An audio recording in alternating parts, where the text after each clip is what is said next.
Oh, wow. That was fast. Oh, what's up, brother?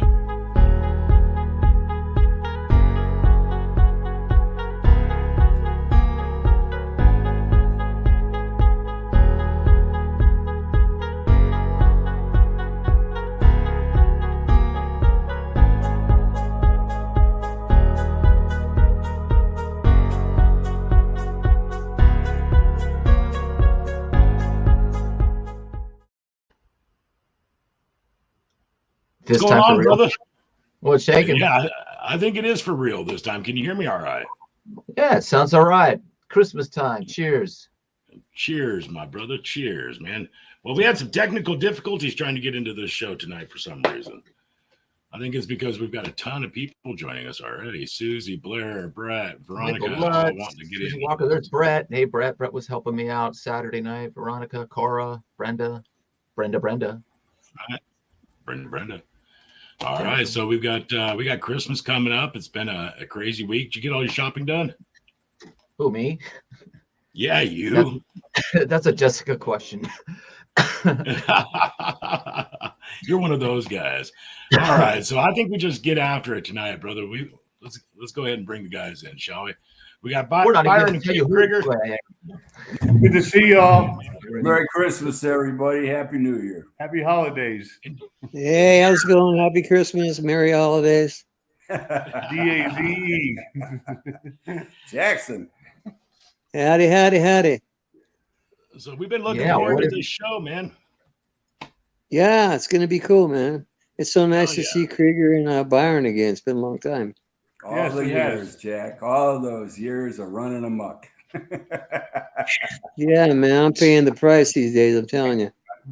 Well, you're still here. And you're and there's that. God bless you. Keep cheating death. Good. It's good, Jack. We love you, brother. I love you too, man. I love you too. You guys are like family to me, man. We've been hanging out for so many fucking years. I've known you guys forever. About 40. Yeah. Yeah. About 40. About 40, baby. Oh, we got to get some good war stories tonight, right? Yeah, once bitten was just getting started. From the trenches. Oh, God, yeah. Those are the days. When did you guys first meet, Jack? When did you guys first meet? Well, Capital. I mean, when Byron worked for Capital, he was the head of publicity, the PR.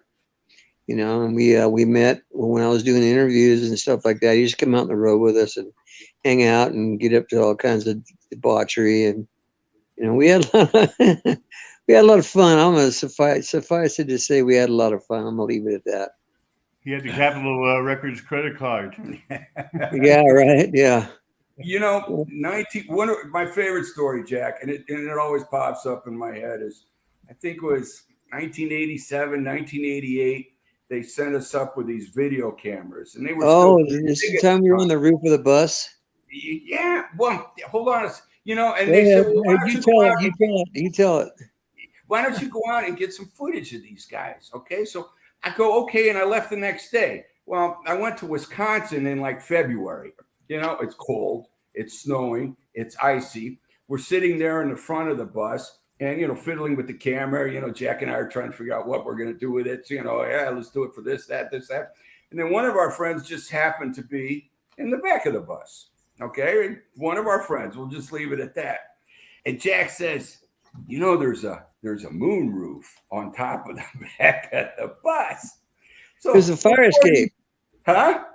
That's a fire escape. Yeah. Yeah. Before you know it, here's two knuckleheads with a video camera on top of an icy bus. Before you guys go on stage, Wisconsin in February in the dark, sneak into the back of the bus to see if we can't get some footage on that video camera.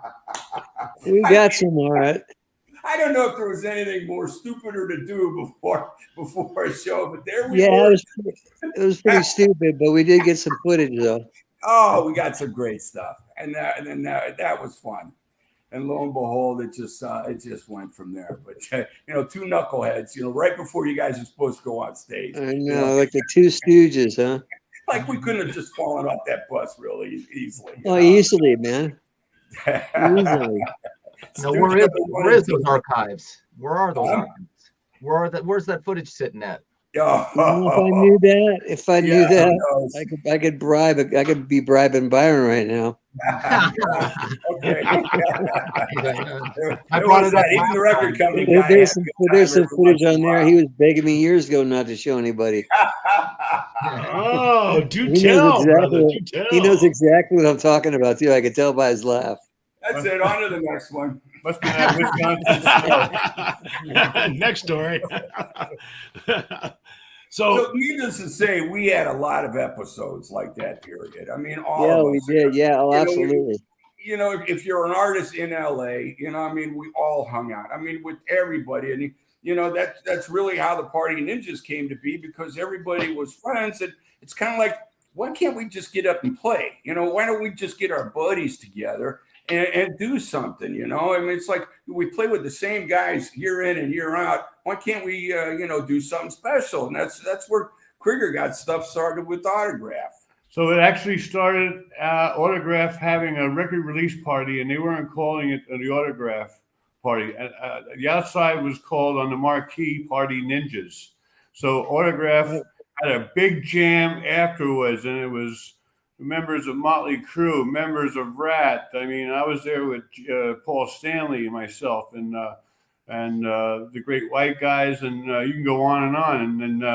And then that was like the incarnation of the Party Ninjas. And then it was like the talk of the town the next day and the whole week and everything else. And then shortly after that, Gina B, who was the queen of the troubadour, the queen of the booking, Gina Barsinian.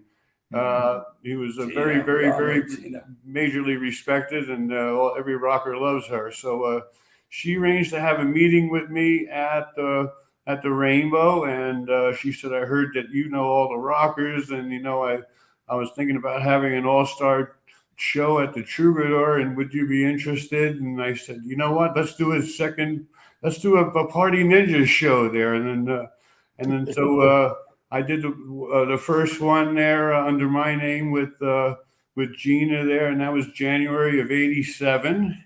Wow. And then there was a line around the block. I mean, it was incredible. People couldn't even. It was just so big. We had members of Vince Neil. I mean, Ozzy. You go on. I had Rough Cut opening up the show.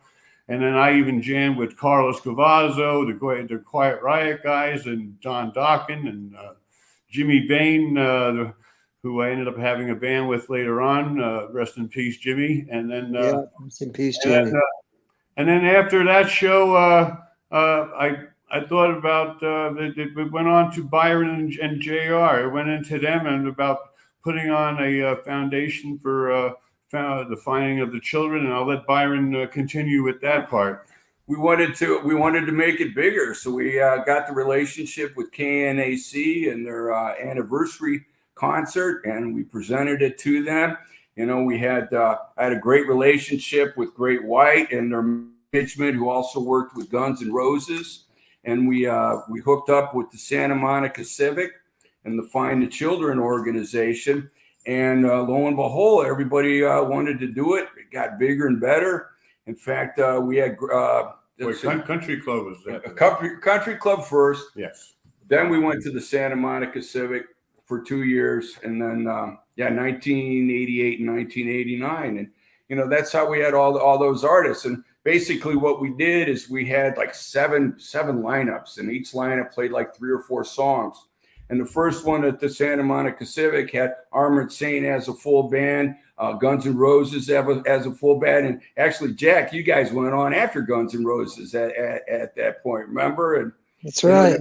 And then we had all the Party Ninja lineups in between with Dave King and Vivian Campbell and the Appice Brothers on drums and Myron. All about that, man. Thanks for reminding me of that. That was some good memories. Oh, we had a great, and backstage was a big party. And if you see the newsreels the news covers that we had, I mean, everybody was just having a good time. I mean, everybody that was in LA, that was into You know, the hard rock scene at that time was there, and it was just, it was magnificent. And we raised, you know, with those shows about $90,000 back in the 80s. You know, that was a lot of money, you know, with a $15 ticket. Yeah, absolutely. Yeah.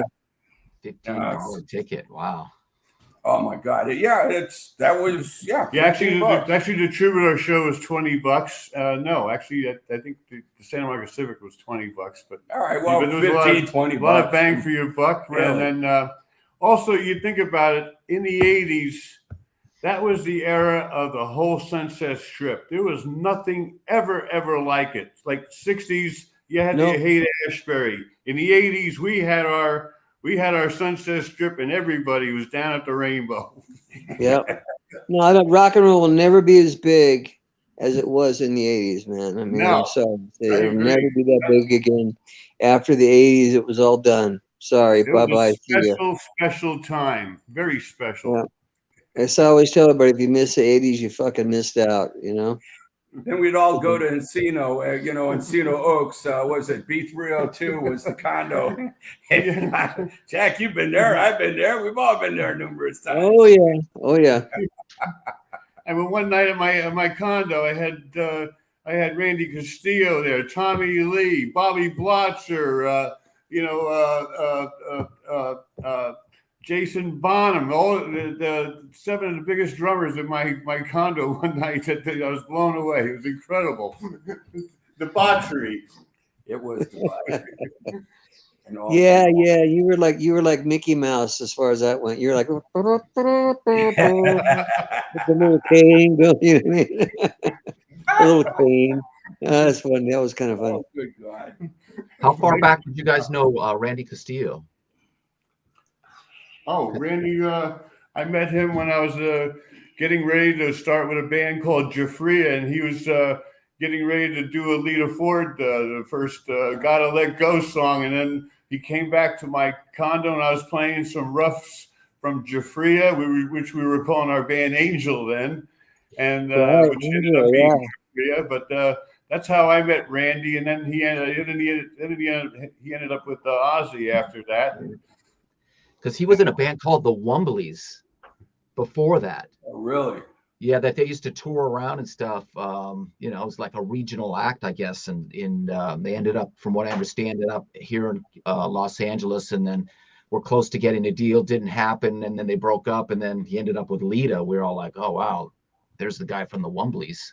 Yeah. Wow. Well, I didn't know him then, but I met him right when he joined Lita. He was a monster drummer. Boy, he had the licks. He was right there, always in pocket. Always. Yeah, he had a great feel.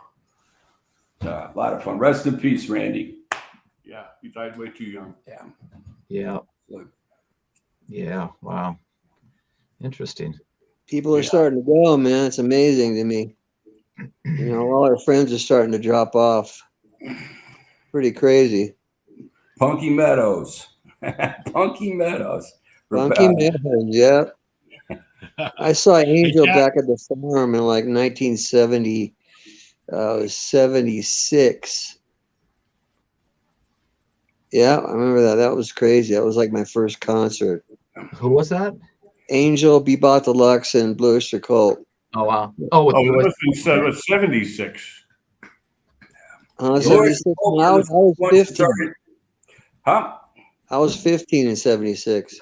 Oh, there you go. Yeah. Blue Oyster Cult just started using all those lasers. Remember, you go. You're exactly right. Yeah, that was a tour where they did the lasers. That was what was it? Don't Fear the Reaper. You know what I mean? Mm-hmm. Ages of Fortune tour. Yep. That was a lot of fun, and they were like blasting the lasers through the audience, and it was terrible. People were starting to get their eyesights all messed up, so they were worried about that lasers going through the audience. They were hitting the mirror ball, and it hit the mirror ball in the middle of the Forum, right? Mm-hmm. And they would shoot all these lasers all through the audience. People were like, "Wow, this is awesome!" It was amazing. It was completely amazing. Go Godzilla. Absolutely. Oh, dude, what a great band. They had so many songs. Mm-hmm. People don't even remember. They don't remember how many. More They have cowbell. too many. More Cowbell. cowbell. Yeah, right. More cowbell. What you guys need is more cowbell. So, Jack, tell these guys, or tell the folks here in the audience, what the electricity and what the scene was like on Sunset back in the day. When Oh, you guys it was were back there partying. incomprehensible, really. I mean, you'd walk down the street at night, there'd be like thousands of people walking down Sunset. Everybody looked like a version of Motley Crue. You know what I mean? Everybody's got their hair punked out and leather, and I mean, you could smell the leather. It was so thick. And the Aquanet. Yeah, all the back chips- then, all that's the how chips- bands advertised were to hand out flyers on the strip. in Oh LA. yeah, that I mean, was there it. was no internet back then, so basically, you stuck your flyers on telephone poles above John's in the restrooms, or you went to all the other concerts and just and flipped Flyer out. the parking lots. Yeah. Yeah, That was, hey, Lisa. it was amazing back then. Though it was amazing, man. I mean, every club was packed. I mean, there was just you never seen so many people. Nowadays, it's like you go up there and there's a few people here and there. There's always people at the Rainbow, but it's still not like it was. Oh, I mean, no. after the show in the Rainbow parking lot, it was like party went on for another 2 hours until everybody figured out where the after parties were. Yeah. or where they're or how to find their car. Yeah, right. But it was great because they had Gazzari's on one block, and then you had the Rainbow right next to The Roxy, and then just down the street you had the whiskey. whiskey. Across the way you had whatever the Viper Room, whatever weird shit they were playing over there, and it's just up and down. And the loitering laws were not as strict back then, so they just kind of let people do their thing, and you practically clogged up Sunset Boulevard on Friday and Saturday night, Sunday night. It looked like a raging party. It looked like a raging party. That whole section from Gazzari's down to Whiskey was people. And the girls didn't wear too many clothes. No, they didn't. They Family weren't. clad. They weren't trying to be. They Very weren't trying little to. clothes. They weren't very shy. They were bitten, but not very Yeah, shy. they weren't shy. Yeah. They let it all hang out. What you didn't mention is when you put the flyers up, you put it over your rival band's flyer. Oh yeah. I remember. Hey, one time we were driving down down Sunset, me and Kendall in the back of this truck we had, and we're like hammering up our flyers. I turn around, I look back, and about 100 yards away, Nikki Sixx is covering our posters with his. So I said, "All right, fuck this, man." We turned around, we went behind him, and we started covering his up again. So we got the last laugh on that one. Oh, yeah. unless he caught you and went around in a circle. Yeah, right. We're still there. Yeah.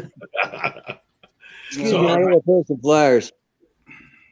Hell yeah, brother. So everybody wants to know, Jack, what was it like the first time all of you guys, heard yourself on the radio for the first time?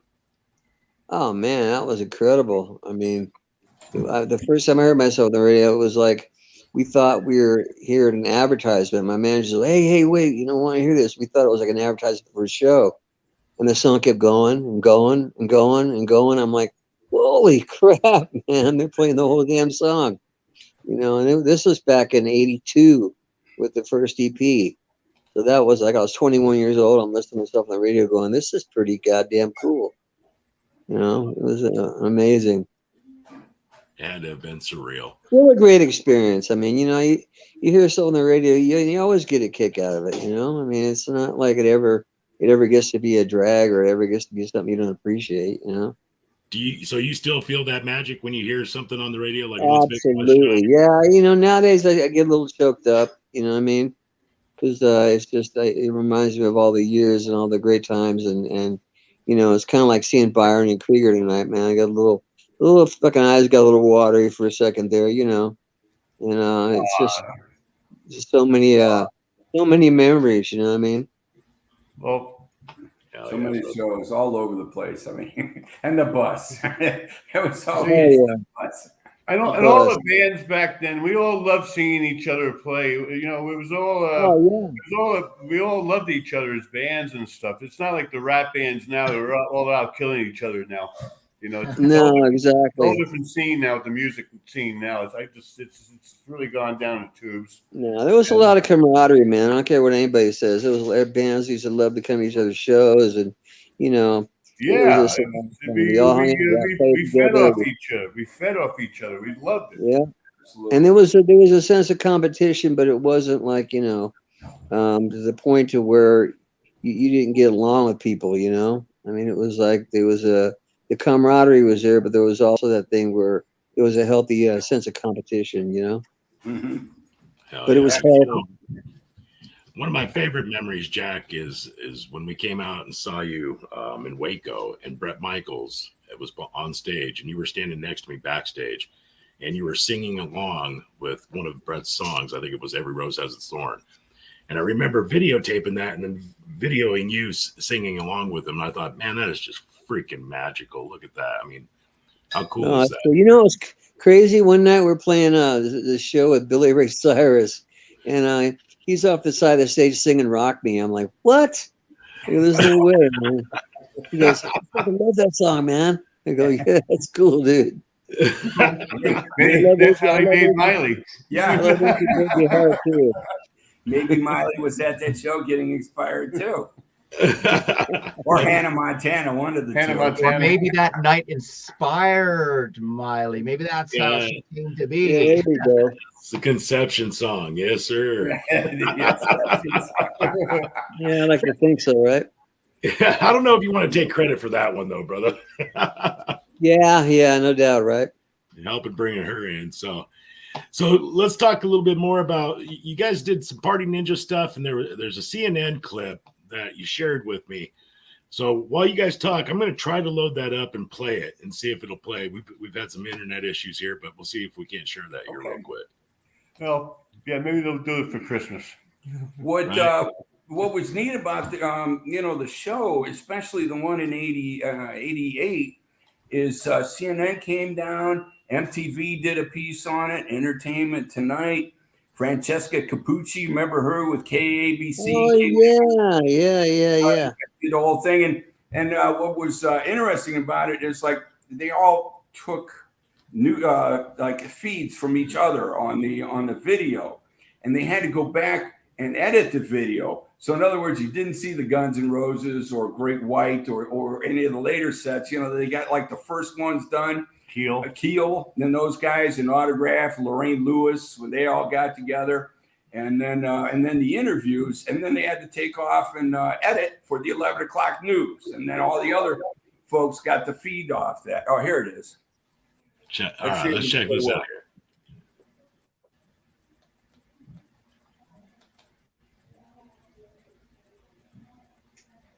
Yeah, that's really something. At the top of the showbiz headlines, an ad hoc group of musicians gathered in Los Angeles last night to prove that heavy metal can have a soft heart. The cause, missing children. Dennis Michael was there, and he has the story. We got the first batch of Party Ninjas ready to go on this stage. Are you ready to say yeah?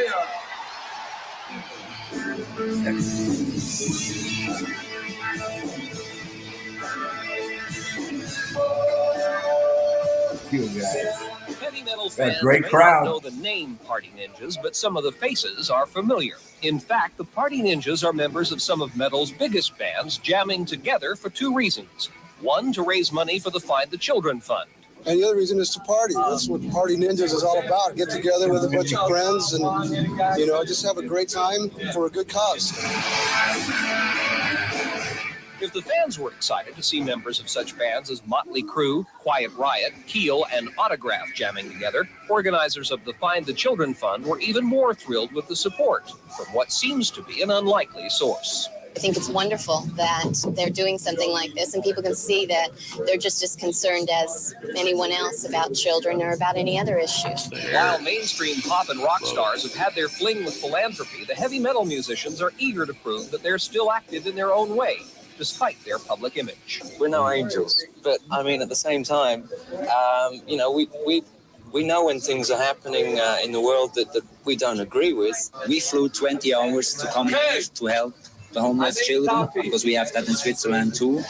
And we like rock and roll and we like children. It's a lot of good things that can be done, behind music. $30,000 was raised as a result of the Party Ninjas concert, and the Find the Children organization can now fund an investigative effort to locate lost and abducted children, while the players can demonstrate there's a heart behind the beat. Dennis Michael, CNN, Santa Monica, California. There we go. Yeah. That was great. I've seen that Children of the Night, Jackie Harris was her name, and she's got the Aquanet hairdo, and she's part of the organization. She's not even a rocker. Well, she's clearly a rocker, but not part of the rock bands, but she looks like it. Yeah, she had what was that? The Aquanet super duper duper hold in the purple can. Yeah, the purple can, yeah. I never got into the hairspray thing, but Do you know how many riders that was on? Every band on tour had the Aquanet super duper duper hold, the purple can on the rider. That was required. Michael Lardy was a hair farmer. So was Audie. Hair farmer. Yeah. I heard that before. So, what's the craziest thing you guys have seen on a rider, or Jack, that you put on your rider? Oh God, what I used to put on the ride. I used to put socks. Which was a great idea because you get off the stage, you just change your socks and you put in a fresh pair. Crazy. We were really mellow. We didn't put anything that we weren't going to use, really. You know what I mean? It was like my biggest thing was I had to have a shrimp cocktail like every single night. If it wasn't on there, it was like life was going to just suck. The whole show was going to be sucked. I love my shrimp cocktails, man. They were like, that was probably like the only food I ate before a show. So, if I didn't have that, I starved. That's what sharks eat. Yeah. Ron Finnegan says a lot of it. Yeah, a lot of it, right? Moan do that shit. What did you guys have on your ride? I just had normal booze stuff, and nothing outrageous. You couldn't order. They couldn't put cocaine on the rider, so.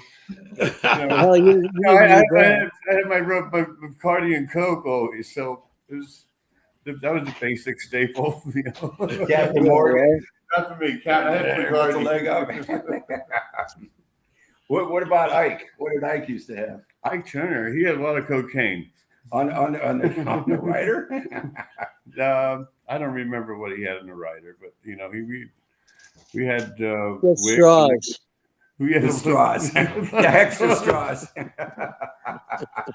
That's going back almost 50 years ago. Yeah, right. A few brain cells have popped since then. That was my 4 years of college. IT&T, Ike and Tina Turner for me. Actually, my first song recording with them was Nutbush City Limits, which was a big hit. It was one of John Bottom's favorite songs.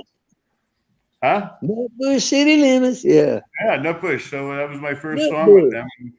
I played with Ike and Tina the last 4 years of their career, and then I ended up playing Ike in the 2000s, his last 4 years, and I was actually a pallbearer for Ike. The first rock and roll song is from Ike Turner's band. They were called the Kings of Rhythm, but Sun Studio, they changed it to the Delta Cats. So in 1951, the first rock and roll song is Ike's band. It's called Rocket 88. That's considered first rock and roll archive song. So what a trip. So that's one thing a lot of people don't know about Ike Turner. So it's a great song too. Did you guys know that? I didn't know. I had no clue. About Rocket 88, the first rock and roll song is 19-year-old Ike Turner. No clue. Drake's in radio, so he had to know that. Well, I have to know those things. It's part of the job. But it's actually a really cool song. I played on I do a version of Throwback Thursdays, and I play that song on there once in a while. Actually, it was Brian Johnson's audition song for AC/DC, and Bob Seger even covered it. Yeah. Wow. Really?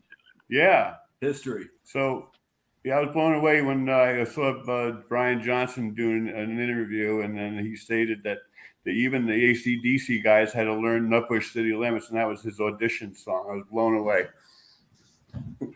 Oh, yeah. Oh, yeah. We had a question just a moment ago, Jack. Where did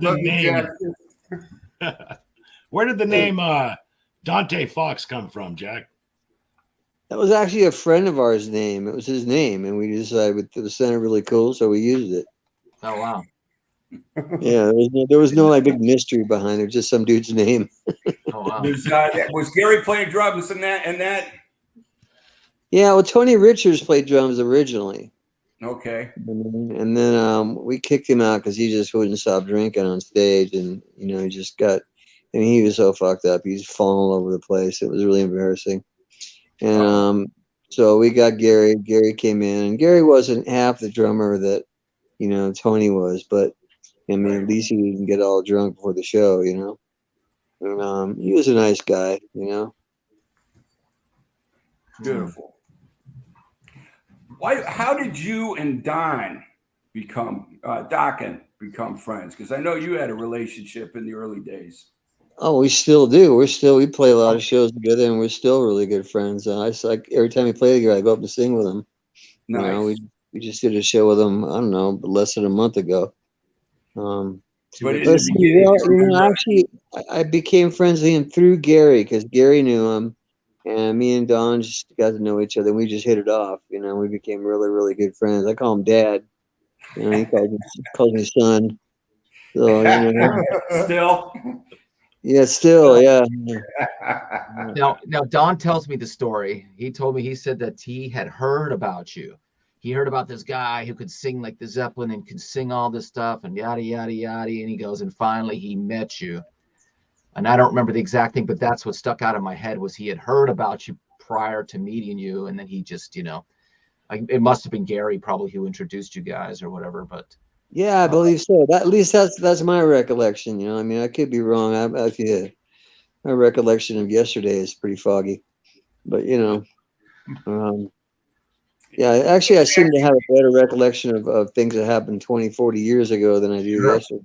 Yeah, I think everybody's that way.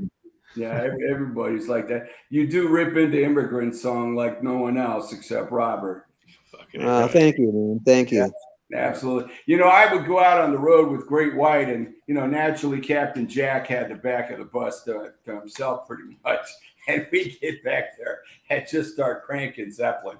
I mean, all the way from like Chicago to Kansas City, Missouri, or wherever we were going. It was just like all of a sudden, bus is pulling into the hotel. But every Zeppelin song would get played over and over and over and over. It's beautiful. Yeah, those are some good days, Byron. Yep. Those are some good days, man. Yes, they were. Yes, they were. What else, guys? Tell us, did you ever pull off the Blue Lagoon with Jack there, brother? Oh, yeah, we did that. I don't know if Byron was ever on the bus when we did the Blue Lagoon. That's my favorite story. That is, right? Byron's like, what? The Blue Lagoon? Yeah, he looks confused. It's when you pull up to the bus, like I say, somebody at the hotel pisses you off, right? So you pull up to the front of the lobby and you empty the shit tank. You know what I mean? All the blue chemical in it. And then just dump it out in front of the hotel. It's just like, just drive away. Somebody's sitting with you on the highway, you just open it up in front of their car and just soak them. Oh. A highlight if they pissed you off, huh? Oh, yeah. We used to have a fun time doing that, man. Hell yeah. So here's a question for you, brother. All right, here we go. So the song Once Bitten, Twice Shy, they want to know, were you riding the motorcycle prior to that, or was that your first time riding? Have you always been a bike rider? Oh, no, I've ridden bikes for years, man. But it looked like it was my first time. I don't know. That's just the question. I hope not. And I had Bobby Brown in the back. I hope I wasn't my first time riding. I dumped it with her on there. They've been held up there. Jack, remember we got you to go to the Harley Davidson factory? Oh, that was amazing in the test track. Yeah, that was so cool, man. He's taking the bikes for a drive around the test track. That was awesome. that was a really, really cool thing, man. Experience. That's a good memory too. I haven't thought about in a long, long time. So what'd you do? Drive the bikes around there? They give you bikes? Yeah. I took all different kinds of bikes around the test track, and hey, try this one out. Okay, cool. They had a museum there and shit. It was really awesome. I mean, they had like the world's first Harley, and it was really, really, really cool. It was in York, Pennsylvania. I remember it was really Amish country, man. And we got on the train to go to the Harley thing, and there was these Amish people that kind of came in and sat down. I was all decked out in my rock dodge, you know what I mean? Because you had photos to do. And these people are looking at me like the fucking Antichrist, you know what I mean? They got their little homemade duds on, their little hat, the beard, the Yoders, or whoever they were, you know? And they're just scared shitless, man. They're looking at me like these big, huge eyes. I'm like, it's cool. I don't bite. I said something to them in that vein. So Cheryl Hutchinson says she wants to see Jack and the Band on a cruise someday. You will if you go to the 80's cruise in March. We're on the 80's cruise. But there's a question above that. Amy Turk wants to know if you remember the house party in Mission Viejo in 1987. Pretty sure you stole our local rock star's girlfriend. So, do you remember? Probably not. I do remember that, actually. I was there with Mitch Perry. Yeah, I remember that. Go, Mitch. And you remember stealing the local rock star's girlfriend? I remember that too. Yeah, there was a band called Nightfall, if I remember correctly. Oh, was she cute? She was way back when. I was cute too back in those days. Not so much anymore. Jack, I remember. Didn't Gary Holland's girlfriend have red hair? Do what? Gary Holland's girlfriend had red hair. Well, which one? Yeah, okay. All right. Anyhow. Well, I think one of them did. Rhonda had red hair. One of his girlfriends had red hair. Yeah, Rhonda. Down in Anaheim. She also had a profile like Jay Leno. So, what are you going to do?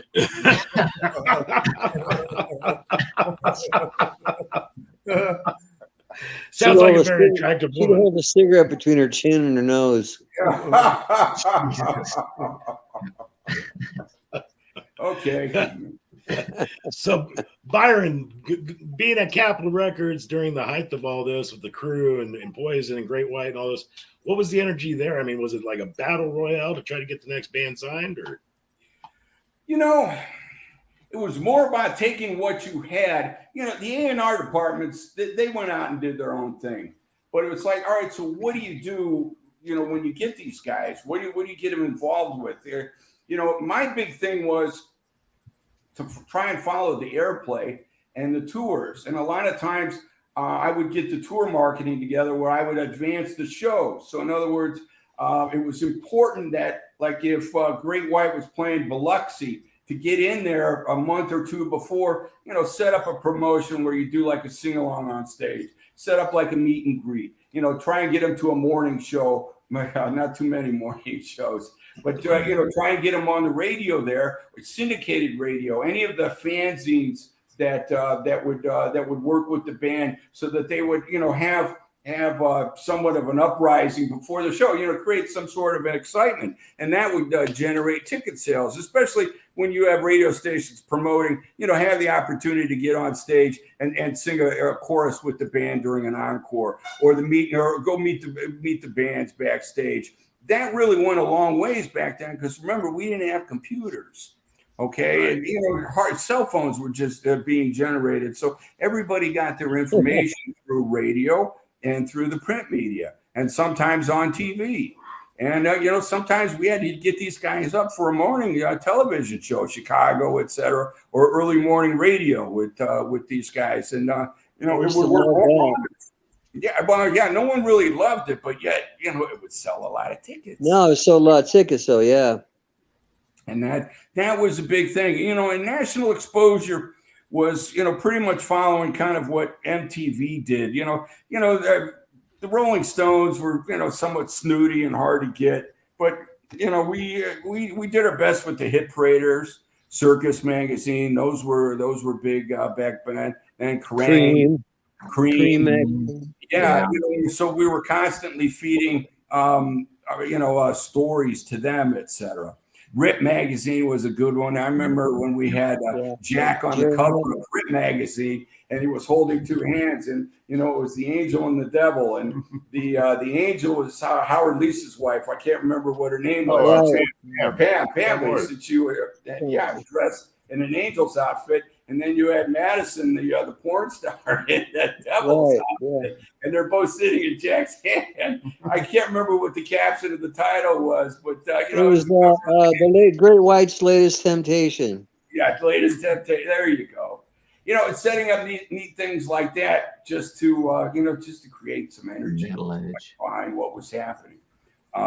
We had no say on who got signed. So basically, I was fortunate to, get over to Capitol. I was there from 87 to 94. So, Once Bitten was just really starting to hit it. And we did a lot of good things. We did a lot of good work and had a lot of fun doing it, which was awesome, Jack. I thank you for that.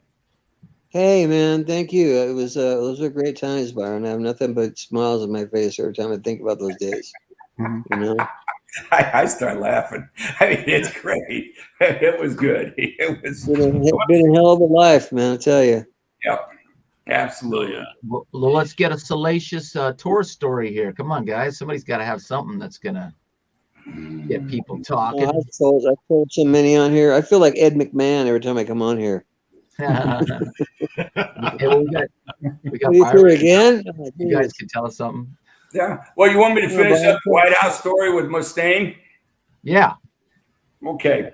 Here we got Dave Mustaine and Megadeth involved in Rock the Vote because their audience was the 18 to 25-year-old male.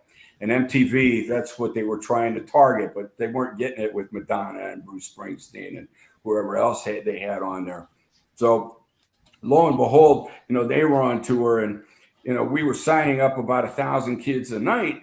MTV had registered the vote tables, and it got noticed.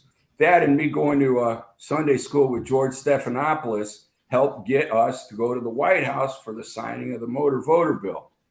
So I'm standing there, and Dave's right next to me, and it's on the South Lawn. There's a bunch of people. Hale Milgram, the president of Capitol Records, is there with Ann Milgram, his wife. And, they do all the ceremony, et cetera. And then, some guy comes right before they come up and they start handing out pens to everybody. And I got Al Gore pen and caused to resent me because, Tipper Gore had all of the, during the 80s, she was all the parental advisory and all of it caused a lot of extra headaches and work. But anyhow, Dave's sitting next to me, standing next to me. We're about ready to get handshake the president, the vice president, et cetera. And he's got an AA medallion in his hand.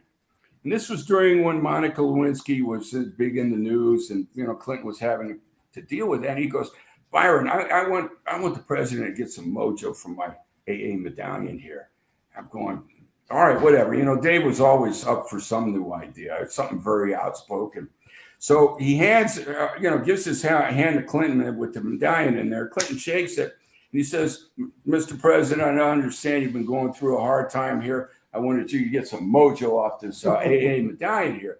He goes, all right, well, hey, that's cool. Great. And he grabs it, and he puts it in his pocket and starts to go on. Okay.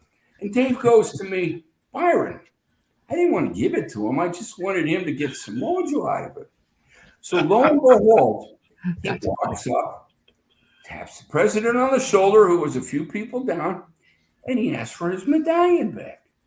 Had to be the first time in the history of the United States presidency that someone gave him a gift and then went and asked him for it back like 10 seconds later. But that was Dave. He didn't care. And back then was the 90s. It was way before, 9/11. Right. So it was strict getting into there. Oh my God, the FBI checks and the security and everything else we had to go through to get to the South Lawn. But once you were there, I mean, pretty much they knew what color underwear you were wearing, so they weren't worried about you. But literally, he wanted his medallion back, and the president, he gave him a look like, what the fuck? And he gave him his medallion back. He was all happy about it. I said, all right, whatever, And here I'm getting all resentful because I didn't get a presidential pen. I got an Al Gore pen, It's like, well, good that he got his medallion back. And fuck you. Yeah. Al Gore. Great, as far as like being out there, I don't know many. That was quite a story. You can stab Tipper with it. Yeah. Actually, I couldn't be a party ninja. The sax. Maybe next time if we ever get to do another one. Hell yeah. Jack, Rafa wants to know the song Street Killer from the first album. What was your inspiration behind the song? The riff off that song kicks ass. About heroin. Ooh, that kind of like put up. Inspiration. Yeah, I wasn't expecting that. I was expecting a slasher, No, it was about heroin. Street Killer. Yeah, makes sense. Wow. That makes sense. Yeah. Hell yeah. Huh. Brother, you've come so far through all these years, man. What keeps driving people back, Jack? What keeps driving them back to the shows? And I mean, the music, why are we all so connected to it, brother? I just think it reminds us of a better time, better days and recapture our youth, and I think that's what makes people keep coming out to the shows. They just want a bit of what they had before, they want a bit of the glory days, and reconnect with that youthful experience that we all had back then. And that's what, that's what I love about it. I go on stage, I feel like I'm, 21 again, you know what I mean? When I get off, I'm like, oh my God, I'm 61. But it's I think that's what it is. I think we all just have a connection with our past and with each other, When you look around the room, you see all these people. It's like a magical thing. It really is, man. Oh yeah. So Joel Kitty says, hey, Jack, your music has been a large chunk of the soundtrack of my life. I was recently diagnosed with a terminal disease, and I just wanted to say thank you for all the great tunes and memories. God bless you, bro. Wow. Oh, thank you, man. God bless you, and so sorry to hear that, brother, but obviously you've got a grip on it and what it means and what your life's been about. And, God bless you. Oh yeah. Beautiful. Well said. Yeah. Absolutely. It is the soundtrack of our lives. It takes you back to that place, man. And you can be 16 again, cruising and being cool and all those things. But it boggles my mind being in radio that when I run the shows, the requests that come in, it's not active rock. It's not the stuff that's coming in today, or they're not asking for Disturbed or Five Finger Death Punch. They're calling in and they're asking for the Cruise songs and the Zeppelin songs and the Great White songs, and the passion for it is just outstanding, brother. The energy that goes. They were magical days, man. They really were. I mean, like I said, they'll never be back. So anybody that was there, consider yourselves very, very blessed, because it's we're very fortunate to have spent a brief moment in those times. Really, it was fun. Yeah. I mean, it was a different era. It was more than that. I didn't get to live your side of it, brother. So oh my God, it's amazing. It's amazing that we're all still oh my God. It's so much today is filled with, depression or dark messages or anger and all those things. And the music back then was just fun. It was hell, let's go party. Let's have fun. Let's drink. Let's hang out. Let's hook up girls. And now it's the meanings aren't there anymore. It's not as magical. Nah. The thing is, you don't have the people going out to the shows like you used to either. I mean, there's not that, the bands don't have that draw. They don't have that magic where you're not seeing bands playing the Forum every weekend, or bands playing arenas everywhere. It's not like that. You sell your main records, they can barely go out and do a club tour. Right. Back in our day, you sell main records, you're playing arenas. It was a whole different thing, man. It was a whole different thing. Like I said, I keep repeating myself, but it bears repeating. It'll never come again. So I'm just really thankful that I was there for it. Oh yeah, you don't see people like camping out for tickets anymore, man, and trying to. Oh hell no. So, well, it depends. Like 21 Pilots, they sell out freaking arenas in 3 minutes. There's certain acts that are out there, but it's not as many. Before there was so many acts that were doing really well, but I think it's also the attention wasn't so divided on so many different levels. Like now, I mean, come on, kids are playing their video games. If they want to go to a concert. When we were kids, you wanted to go to a concert, right? It was an event. Hell yeah. Were we going to play Pong? Ding, ding, ding, ding. It wasn't interesting enough. So we were out and, doing concerts. We're not at a show. We were on the strip. We were on the strip seeing everybody. Right. That's exactly it. Yeah. How many nights did we spend at the Rainbow Bar and Grill back then? Whenever we were off. That was like 5-6 nights a week, at times. Whenever we were off, man, every weekend I was there, Wow. Yeah, if we weren't out performing, we were at the Rainbow seeing our friends there. So that's right. And Mario. Good old Mario Magliari. Oh, God bless Mario, man. Yes. What a great guy. What a great guy. So it's one big party, but in that party, there's always a tool. Who was the tool? You guys are like, I don't want to mention him. Come on. No, I can't think of anybody, really. Really? There were some characters that were hanging out at the Rainbow. Remember Dave Plastic? Sorry, was he kind of stood out in the crowd. The Godfather. Toupee Larry. Ain't nothing but foxy guys get on my stage. There were always the guys in the first couple of booths that weren't part of the rock scene, but yet were still part of the Rainbow Bar and Grill scene, or should we say the connection scene? Yeah. Ron Jeremy. Yeah. Oh, God. Well, there you go. There's your tool. That's when rock and roll crossed with porn. Okay, there were those nights. Yeah. Really? Yeah. I don't think I want to be standing next to Ron Jeremy, brother. My mom met him at one of our gigs, right? My mom met him at one of our shows, and she goes up to him and says, "It's nice that you have a job." I'm like, okay, man. Thank you. That was great. How many of our shows at the Whiskey has he been to? Quite a few, and the jams we've did. And it's like, oh, there's Ron Jeremy again, but not anymore because he's in jail now. But he was still coming out. Yeah. Up till just recently, and it was like, I mean, he's not very tall. For what, man? What's that?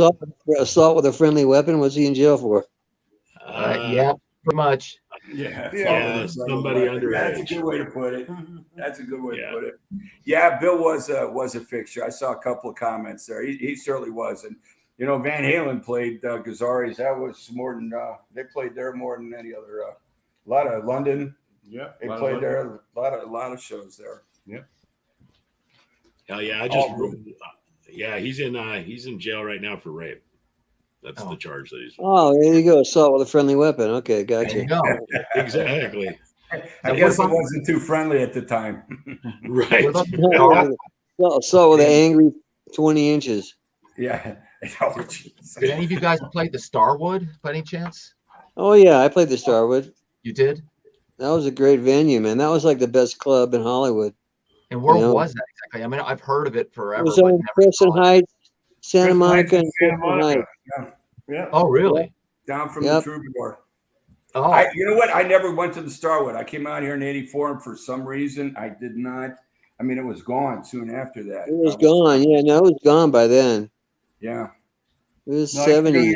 I used to go there in '76 when I was with Argentina, and then I ran into David Lee Roth there. Saw Van Halen there. They were incredible. I met I met Frank Zappa there. There was a lot of people hanging out there. It was a big hang. Oh yeah, it was a great club. Great club. Had Yeah, great sound.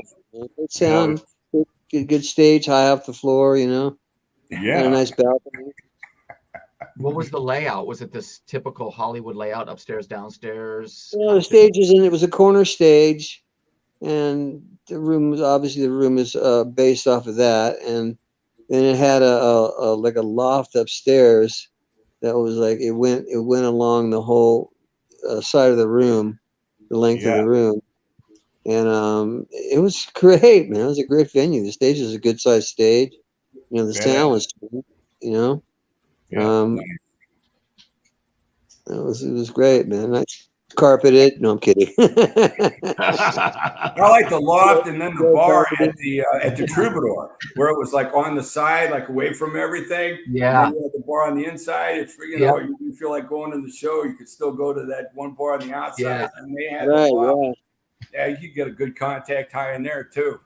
Yeah, Troubadour. Yeah, right. Troubadour was really a cool club, man. A lot of history, a lot of beautiful history. I used to hang there a lot back in the early days before I graduated to the Rainbow. Yeah. Hey, Jack, we got a question for you. It says, was your family supportive of you wanting to be a musician? Absolutely. Thank God they were too, because I don't know if it would have been as easy because it made it really, really easy for me. You know, having the blessings of my parents. I mean, how my dad used to drive our equipment around. He had a Corvette, it was like 59 Vet. He put a trailer hitch on it. He used to pull our gear around with a trailer. We were going to backyard parties, man. When I was like, fucking 16 years old. Me and Kendall, he was driving our equipment around. He's out there just like rocking out, digging the shows. It was fucking great, man. He was a great guy. Yeah, that's awesome, brother. My mom wasn't quite as enthusiastic until, we got big. And then she started writing for Rip Magazine. She was Mom Russell. Really? She did an advice column, after Lita Ford's mom Lita Ford's mom was doing it. And then she got sick. So my mom took over. It was like, ask questions of get advice from Mr. Bone's mom. And she loved it. She loved doing that, man. She enjoyed it so much. It was like Ma Russell. She was like that was her 15 minutes of fame, boy. She like all of a sudden she was a rock star, it was hysterical. You didn't keep any of those? You could look back and see what kind of advice she was giving people. Was it good advice? Dude, I had so many years of advice from her. I don't need to read what she had somebody else. Well, she might have given them good advice, or she might have just toyed with them. I don't know. No. I read some of her stuff. It was actually really good. My mom was a very serious person, and when it came to that, she would never mess with somebody's life. I mean, when they asked her mom a question, it wasn't like she was going to make a joke about it like I would have. She took it serious. Right. All right. Knee-jerk reaction for all three of you. Name one performer that you were starstruck over when meeting. Steven Tyler. John Bonham. John Bonham got to see me play when I was with Ike and Tina in Munich, Germany, and it was and we were staying at the same hotel, and then it was Tina's birthday that night, November 26th in '75, and then I invited them to Tina's birthday, and then they came by there, and then they invited me up to their suite up the next floor above, and I hung out with them all night, and it was one of my most incredible nights ever. And wow. I got to tell it to Jason, and Jason really loved that story as well. I got to work with Richard Cole, Led Zeppelin's tour manager, when he was working for Sharon Osbourne and the London Choir Boys, and that was pretty incredible. Just because I got to hear the stories, and it was amazing. Right. Oh, that's cool. Unfortunately, he just passed recently. Rest in peace, Richard. Wow. Yeah. Boy, he had a good time. How'd you get to meet Steven Tyler, Jack? How'd that come about? I seen him. I met him a couple of times, but only really quickly. I met him in the back of a bus one time. He came back, and I was hanging out with some chick, and he walked in the room after a show we did, and he said, "Oh, I'm so sorry, man. Excuse me, I'll leave you alone." I'm going, no, wait, I'll get rid of her. I'll kick her out.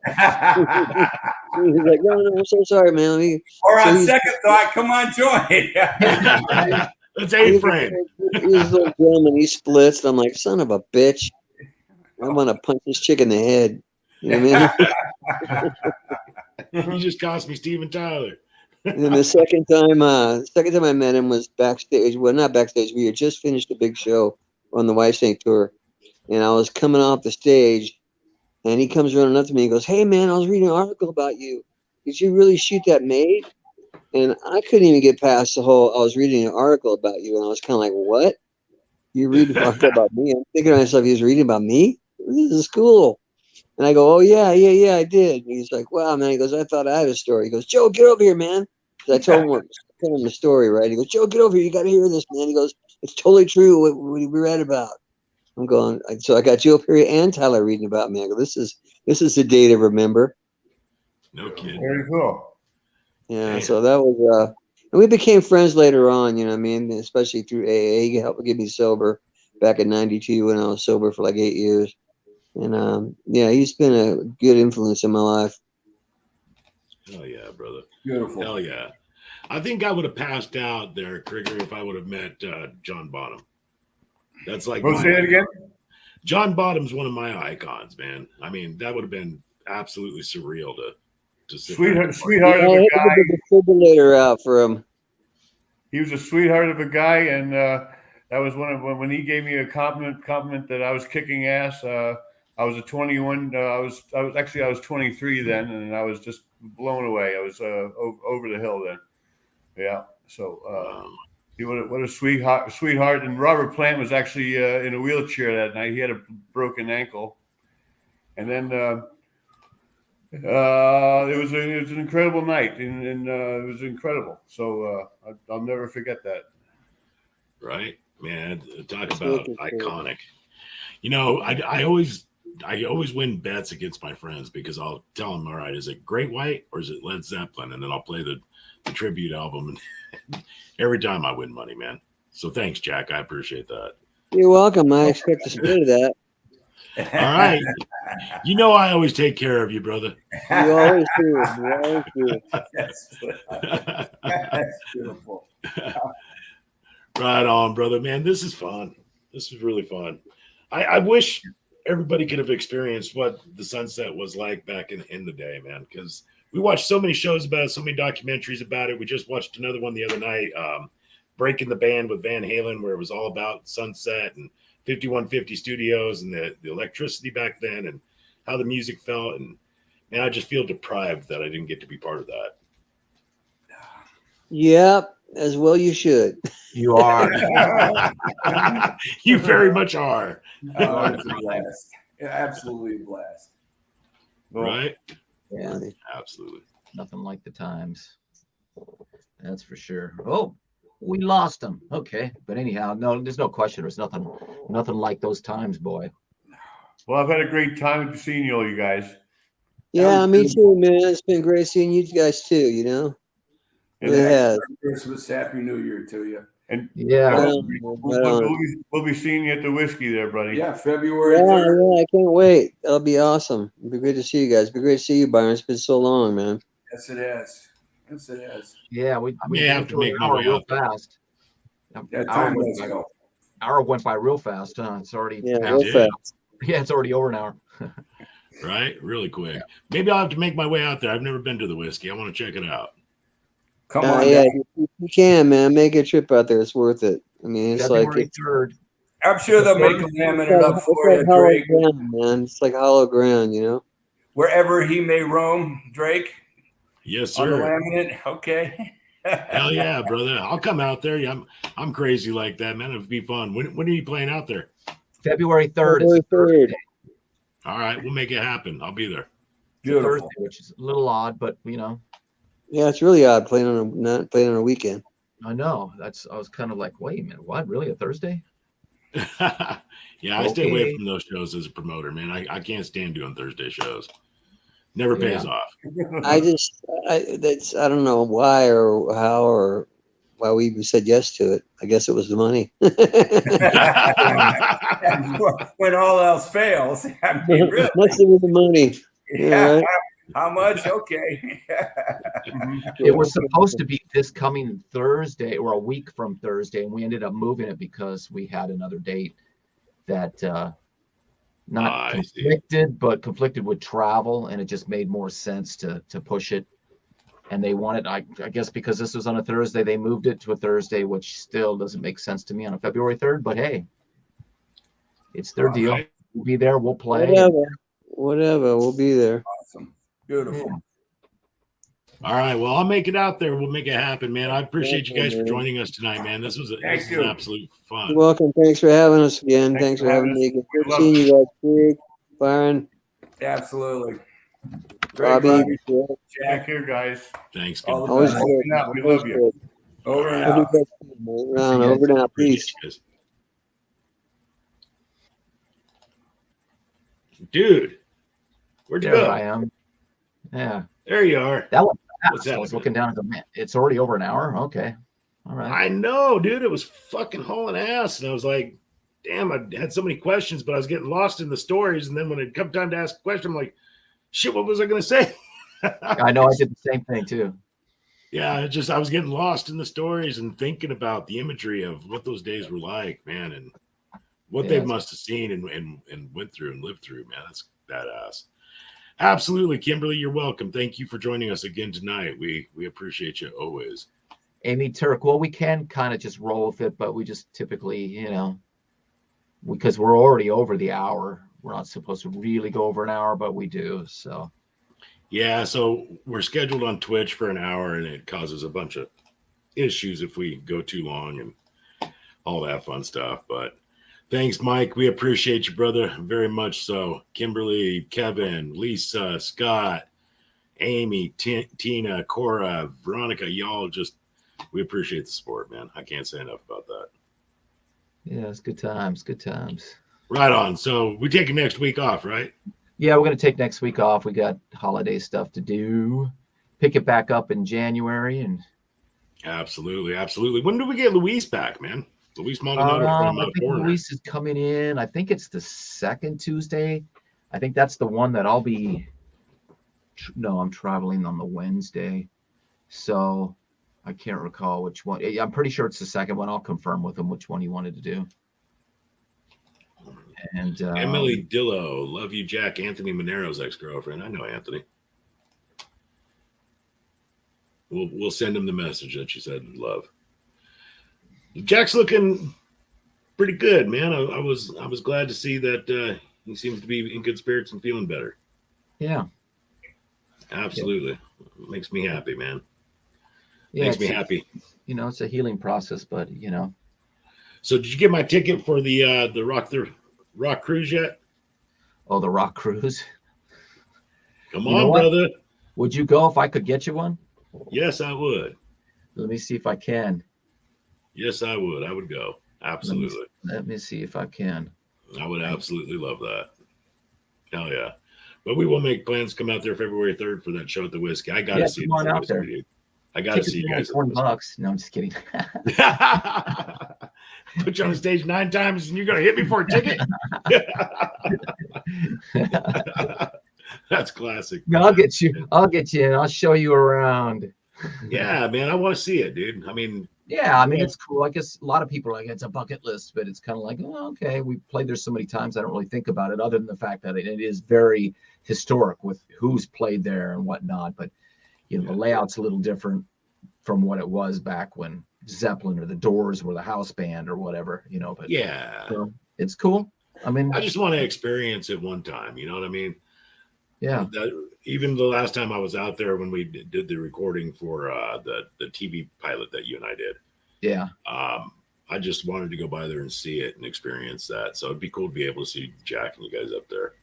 Yeah. You should just come in for that. Jack will be staying. I'll let you know where he's staying because he'll be staying really close there. Maybe you can stay in the same. Yeah. But, that actually. I'm not going to loan him my deodorant though. I still love that, dude. So, quick inside story. Mike, I don't know what the NYE ticket is, brother.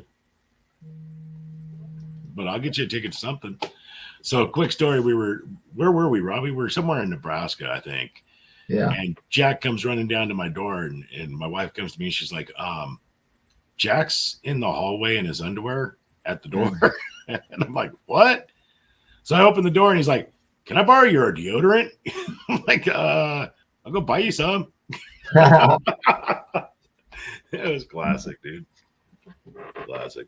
All right, so let's get out of here. New Year's Eve at the golf course. Mike, just come, brother. I'll get you in for sure.